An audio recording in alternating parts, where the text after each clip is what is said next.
Hahaha, apa kabar sahabat artikel MOBA? Kali ini, saya akan membacakan lanjutan alur cerita pemuda kaya. Tapi sebelum mendengarkan kisahnya, silakan cari posisi yang nyaman, jauhi keramaian, dan jangan lupa, pasang handsetnya. Dan inilah, lanjutan alur cerita CEO perusahaan, yang berpura-pura miskin. Episode 168. Di episode sebelumnya, Tuan Firdaus yang sedang menyimak acara di pagi itu. Tiba-tiba ia dikagetkan dengan sebuah berita yang muncul di layar TV tersebut, yang sedang menayangkan sebuah berita tentang pindahnya kantor pusat dari sebuah perusahaan ternama, yang sangat terkenal di seluruh dunia. Apaan ini? Belum selesai dengan perkebunan Winata, muncul lagi satu masalah baru, gumam Tuan Firdaus, sembari melempar remote TV-nya. Di saat bersamaan, Tuan Firdaus kembali bergumam. Kalau perkebunan Winata organik, mungkin karena mereka ingin memperluas areal perkebunan milik mereka. Tapi ini, sebuah perusahaan raksasa, yang bergerak di bidang IT, malah memindahkan kantor pusatnya, di desa yang bahkan tak memiliki halte bus. Logikanya di mana coba? Sepertinya, saya harus menemui pimpinan dari perusahaan itu. Siapa tahu bisa mengajaknya untuk kerjasama, gumam Tuan Firdaus. Selepas itu, Tuan Firdaus langsung menghubungi Dika, dan menyuruhnya untuk menemui bos pemilik perusahaan Orion, yang kabarnya sedang berada di desa Mekar. Singkat waktu, Pak Steve yang telah berada di lokasi bendungan, yang saat itu dijaga oleh beberapa orang anak buah Tuan Firdaus. Terlihat saat itu, Pak Steve dan beberapa anak buahnya, melangkah perlahan ke arah orang-orang itu. Melihat kedatangan mereka, salah satu orang yang menjaga bendungan itu pun berkata, "Hei kalian, mau apa kalian datang ke sini? Lebih baik kalian pergi, karena ini bukan tempat untuk umum." Mendengar ucapan itu, Pak Steve pun tersenyum lalu berkata, "Saya ke sini untuk membuka pintu air. Dan silakan saja jika kalian ingin menghalangiku," ucap Pak Steve, sambil mengeluarkan pistolnya. Melihat benda yang dipegang oleh Pak Steve, sontak mata anak buah Tuan Firdaus pun langsung melotot. Silakan Pak, ucap salah satu anak buah Tuan Firdaus, dengan lutut yang terlihat gemetaran. "Baguslah kalau kalian mengerti," ucap Pak Steve, sembari menyuruh anak buahnya, untuk membuka semua pintu air. Di sela itu terdengar, Pak Steve mengancam anak buah Tuan Firdaus, untuk tidak menginjakan kaki di bendungan ini lagi. Karena jika itu terjadi, maka dia tidak akan memberi toleransi lagi pada mereka. Mendengar ucapan itu, semua anak buah Tuan Firdaus pun langsung lari meninggalkan lokasi tersebut. Singkat waktu, detik dan menit terus berganti.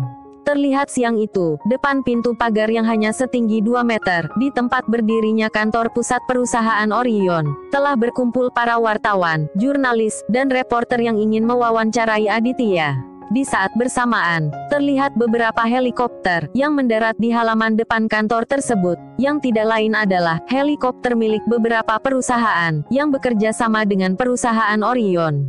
Melihat hal itu, salah satu reporter pun tak menyia-nyiakan kesempatan itu. Ia pun langsung menyuruh timnya untuk segera melakukan siaran langsung. "Selamat siang pemirsa. Saat ini kami sedang berada di Desa Mekar, sebuah desa terpencil yang tidak memiliki halte bus.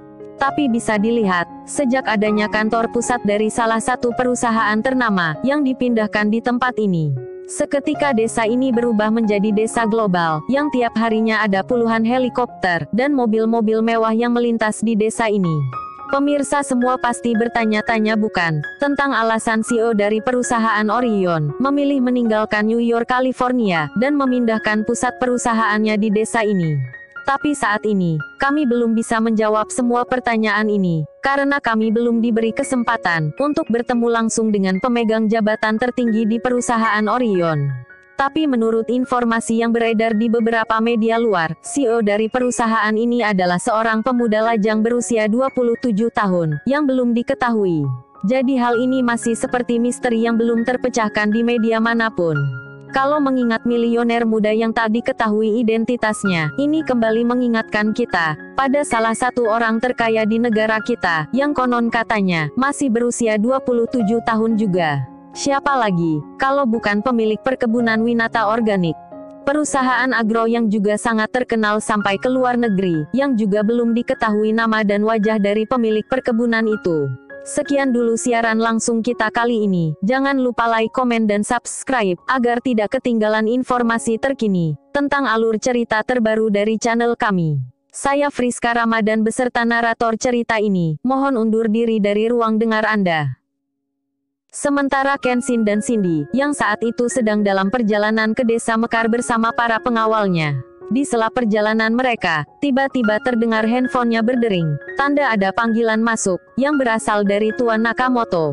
"Ya halo Pak," ucap Kenshin setelah panggilan tersambung. "Ya halo juga nak," sahut Tuan Nakamoto, lalu kembali melanjutkan perkataannya. "Ternyata benar kabar tentang perusahaan Orion, baru aja Papa lihat siaran langsungnya di TV," ucap Tuan Nakamoto. Setelah itu terdengar lagi, Tuan Nakamoto berkata, "Kalau bertemu dengan CEO dari perusahaan itu, jangan lupa ucapkan terima kasih padanya. Karena sejak dia menjadi CEO di perusahaan itu, setiap barang yang dipesan oleh perusahaan kita, selalu dimudahkan dalam pengirimannya." "Iya Pak, nanti Kenshin sampaikan," sahut Kenshin. "Ya sudah, Papa tutup teleponnya ya." "Oh iya Pak," sahut Kenshin.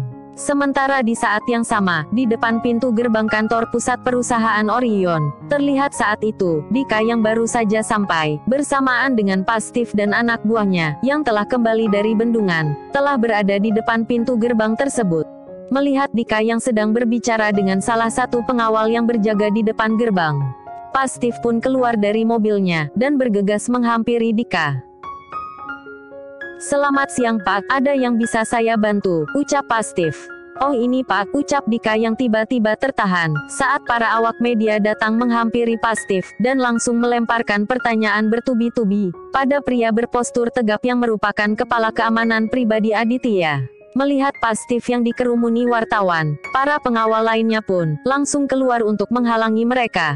"Oh maaf Pak, tadi Anda ingin berkata apa?" ucap Pak Steve pada Dika. Mendengar ucapan itu, Dika pun menjelaskan perihal kedatangannya. Saat itu, saat Dika menyebutkan bahwa dia diutus oleh Tuan Firdaus, Pak Steve pun langsung mengerutkan keningnya, dan berkata, "Seperti."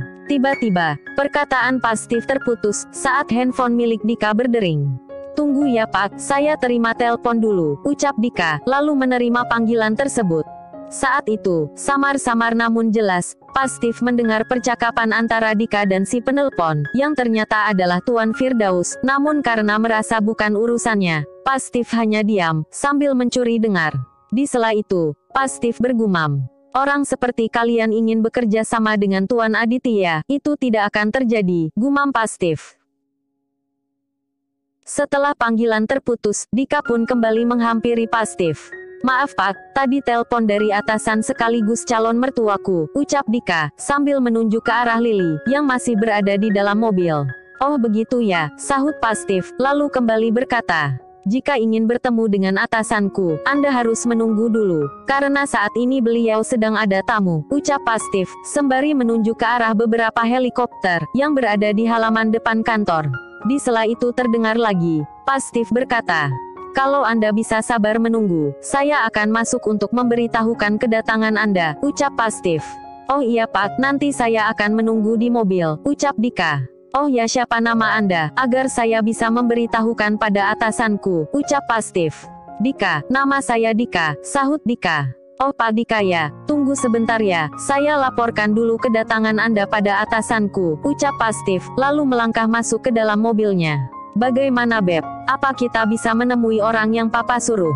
"Kita disuruh menunggu sebentar," ucap Dika. Di sela itu terdengar, Lily kembali berkata, Beb, gini nih, kalau orang sudah kelebihan duitnya, kemana-mana tinggal terbang," ucap Lily sambil menunjuk ke arah helikopter yang saat itu, dijaga oleh beberapa pengawal. Sementara Pak Steve, yang saat itu telah menemui Aditya, yang sedang meeting bersama beberapa rekannya.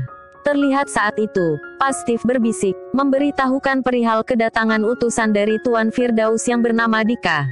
Mendengar nama Dika, Aditya pun kembali mengingat pertemuannya dengan Dika, di kantor milik Tuan Firdaus. Saat itu, Aditya tersenyum, lalu berkata pada Pak Steve, "Pak Steve, tolong sampaikan padanya, jika atasannya yang punya keperluan denganku, maka atasannya lah yang harus datang menemuiku, bukan malah menyuruh orang lain," ucap Aditya. "Baik Tuan, akan segera saya sampaikan," ucap Pak Steve, lalu kembali berkata, Oh ya Tuan, di luar sana banyak wartawan yang ingin menemui Anda. Alangkah baiknya, jika Anda pergi menemui mereka. Karena takutnya, nanti malah mereka akan membuat kabar miring tentang Anda. Mendengar ucapan itu, Aditya pun berkata, "Pasti, akan ada waktunya untuk saya menemui mereka," ucap Aditya, lalu kembali berkata, "Lebih baik sekarang, segera sampaikan pesanku pada utusan dari Tuan Firdaus," ucap Aditya. Sementara di depan gerbang, terlihat saat itu, pria gondrong berpostur tegap, dengan tato di kedua tangannya. Tampak sedang melangkah ke arah gerbang tersebut. "Oh ini rupanya tempatnya, banyak kali pengawalnya," ucap si pria gondrong, sambil melangkah mendekati gerbang. Melihat pria yang tampak mencurigakan, salah satu pengawal pun, langsung melangkah mendekatinya, dan menanyakan perihal kedatangannya. Mendengar pertanyaan itu, si pria gondrong pun berkata, "Aku Togar, aku kesini mau ketemu sama bosmu," ucap Togar, lalu melangkah ke arah gerbang. Namun tiba-tiba, pengawal lain datang menghalanginya. "Maaf Pak, Anda tidak bisa sembarangan masuk ke dalam sana," ucap si pengawal. Minggir-minggir, apa-apaan pula kalian ini? Kalau kulaporkan sama bosmu, kelar sudah hidup kalian," ucap Togar. Melihat Togar yang susah diatur, salah satu pengawal pun, langsung meringkusnya. Di saat yang sama, Pastif datang, lalu menyuruh anak buahnya, untuk melepasi pria gondrong, yang ternyata adalah Bang Togar. "Jangan berbuat hal-hal yang bisa merusak nama Tuan Aditya," bisik Pastif, sembari melihat ke arah para wartawan. "Siap Pak, maafkan atas kelalaianku," sahut si pengawal. Setelah itu terdengar, Pastif berkata pada Bang Togar, "Maafkan atas kekasaran dari anak buahku ya Pak," ucap Pastif. Saat itu, mulut Bang Togar seketika terbuka lebar, tapi tak berkata sepatah kata pun. "Alamak tinggi kali orang ini, kalau sekali tonjok, bisa remuk tulang-tulangku," gumam Bang Togar, melihat postur tubuh yang dimiliki Pastif. Di sela itu terlihat, Dika dan Lily, keluar dari mobil, dan melangkah menghampiri Pastif. "Udah Pak, diusir saja orang ini." "Iya Pak, palingan juga orang gila." "Enggak mungkin kan, CEO dari perusahaan ternama, punya kenalan orang seperti ini," ucap Dika dan Lily, mencoba merendahkan Bang Togar.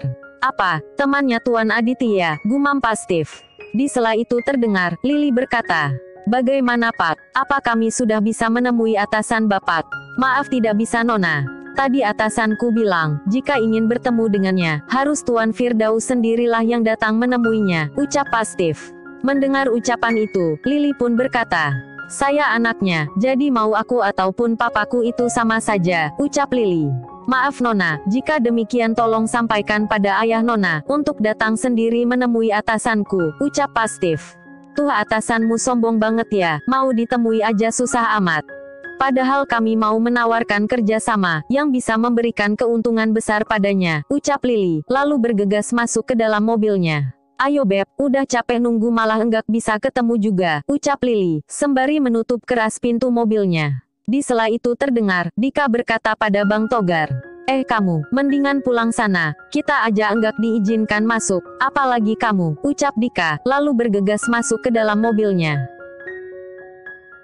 Di sela itu terdengar, Pastif berkata, "Tunggu, Anda tunggu dulu di situ," ucap Pastif, sambil melihat ke arah Bang Togar, yang tengah sibuk mengotak-ngatik HP-nya. "Alamak, mampuslah kalau kayak gini. Lagian nih si bocah PA pakai enggak ngangkat teleponku pula," gumam Bang Togar, yang saat itu sibuk menghubungi Aditya, namun tak kunjung tersambung. Melihat Pastif yang melangkah ke arahnya, Bang Togar pun makin panik. "Amak, senyum aja udah seram gitu, apalagi marah," gumam Bang Togar. "Maaf Pak, siapa nama Anda, dan apa benar, Anda ini kenal dengan atasanku?" tanya Pastif. "Iyalah Bang, saya ini kenal baik sama bosmu, nama saya Togar," ucap Bang Togar. Pastif yang kemarin mendengar cerita dari Aditya, ia pun berkata, "Oh, Anda ini Togar kepala kemanan di Aditya Department Store ya," ucap Tuan Smith dengan suara pelan. "Lah, terkenal pula aku rupanya," ucap Bang Togar. Sementara Pastif, melihat Bang Togar yang ngomongnya ceplas-ceplos, ia pun, langsung mengajaknya untuk masuk. Melihat hal itu, Lily pun berkata, "Beb, kok orang itu malah diizinkan masuk?" ucap Lily yang tampak bingung. Sama halnya dengan para wartawan yang juga melihat hal itu. Sementara Pastif, karena Aditya yang sedang ada tamu, ia pun mengajak Bang Togar untuk beristirahat di karavan, yang menjadi tempat tinggal Aditya. Anda tunggu di sini dulu, karena Tuan Aditya sedang meeting bersama relasinya, ucap Pastif, lalu bergegas menemui Aditya. Baru saja akan menemui Aditya, tiba-tiba terlihat, salah satu pengawal datang menemuinya. Maaf Pak, di depan ada tamu, katanya CEO dari Nakamoto Group, ucap si pengawal. Ya sudah, saya laporkan dulu hal ini pada Tuan, ucap Pastif. Sementara di luar gerbang, terlihat saat itu, para wartawan yang masih stay di tempat tersebut, mereka pun langsung mengerumuni mobil Kenshin, dan langsung melemparkan pertanyaan pada ia dan Cindy. Sementara Dika dan Lily yang baru saja akan meninggalkan tempat tersebut. Terdengar saat itu, Lily berkata, "Ah ternyata si Kenshin juga datang tuh," ucap Lily. "Kamu kenal sama Kenshin ya?" tanya Dika. Mendengar ucapan itu, Lily pun berkata, "Ya kenal lah Beb, dia itu teman sekelasku waktu di SMA dulu. Ya bisa dibilang, dia itu cowok paling cool di sekolahan. Tapi dulu-dulu tuh enggak ada yang tahu, kalau orang tua Kenshin tuh tajir melintir, makanya enggak ada cewek yang mau dekatin dia. Kalau tahu gitu, mungkin dari dulu udah aku dekatin," ucap Lily, yang membuat muka Dika seketika merah padam. "Buset nih cewek, ngomong enggak kira-kira," gumam Dika. Sementara Aditya yang masih meeting bersama relasinya, terlihat saat itu, Pastif kembali menemuinya, memberitahukan perihal kedatang Bang Togar. "Oh Bang Togar udah sampai ya," ucap Aditya. Di sela itu terdengar lagi, Pastif berkata, "Oh ya Tuan, di depan gerbang ada CEO dari Nakamoto Group, apa mereka mau diizinkan masuk?" ucap Pastif. Mendengar ucapan itu, Aditya pun berkata, "Ya biarkan masuk, dan tolong antar mereka ke dalam karavan, nanti selesai meeting, aku akan menemui mereka," ucap Aditya. "Baik Tuan," ucap Pastif, lalu bergegas menghubungi penjaga, agar mempersilahkan iring-iringan Kenshin untuk masuk. Singkat waktu, Aditya yang telah selesai meeting bersama relasinya. Terlihat saat itu, Aditya menyuruh Pastif untuk memanggil Kenshin, Cindy, dan Bang Togar ke ruangannya. Sementara Cindy dan Kenshin, yang saat itu bersama Bang Togar di dalam karavan, mereka tampak berbisik, melihat penampilan Bang Togar yang seperti preman. Nah memang Bang Togar ini mantan preman kan guys. Di sela itu, tiba-tiba terlihat, Pastif datang menghampiri mereka, dan mengatakan, kalau Pak CEO, menunggu mereka di ruangannya. Setelah itu terlihat, mereka bertiga pun, langsung bergegas mengikuti langkah kaki Pastif. Di sela langkah tersebut terdengar, Cindy berbisik, "Say, apakah sebelumnya kamu udah pernah bertemu langsung, dengan pemilik perusahaan Orion?" Mendengar itu, Kenshin hanya menggelengkan kepala. Sampai tiba saat di mana, mereka telah sampai di ruangan Aditya. Terlihat saat itu, Pastif membukakan pintu untuk mereka.